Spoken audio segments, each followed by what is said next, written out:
We're learning UliLevi Omar Boh Tushin Samach Dalet.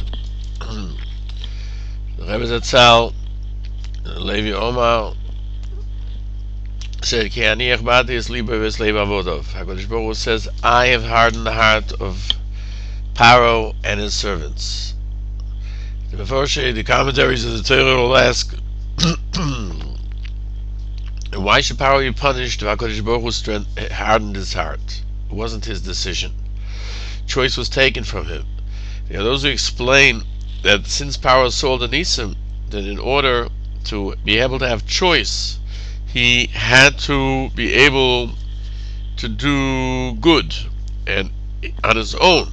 And therefore HaKadosh Baruch Hu strengthened his heart in order that he would have that balance again, that he'd be, even though he saw the Nisim, he'd be able to make a decision on his own.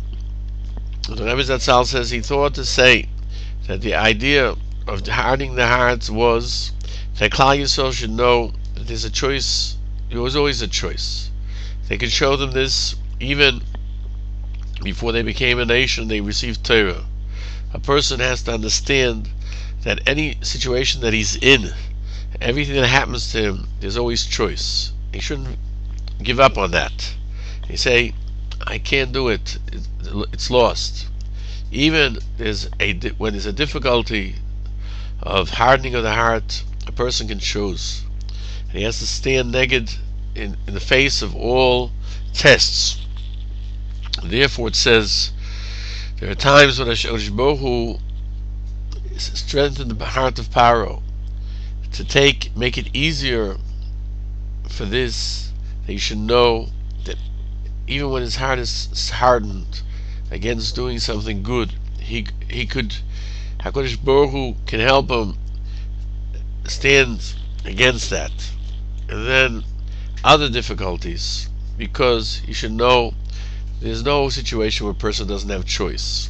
Always a person can choose and do that what he is obligated to do, even with tests, even though it's very difficult. What we learn from this parsha is that at the very end, Paro was still stubborn, and this attribute of stubbornness is not a good attribute. When it says by Klal Yisrael that we are a stubborn nation, it doesn't mean for our goodness. However, somebody who's oisik, who works in Torah and mitzvahs, where the entire purpose of his stubbornness is to do good and to learn how to be a good person, then it's a good attribute.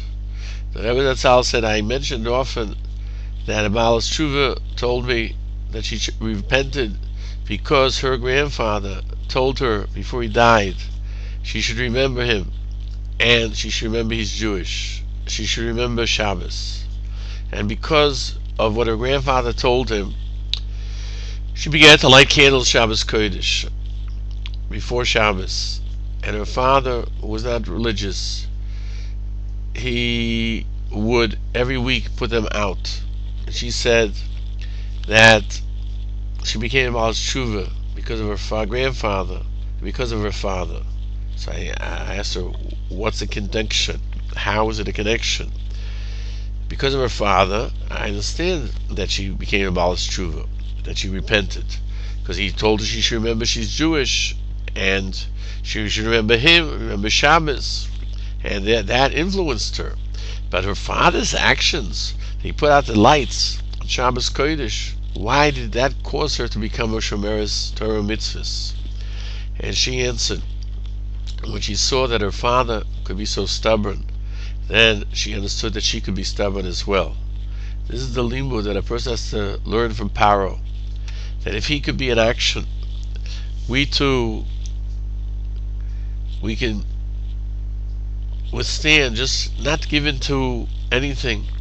This is what brought us out of Egypt.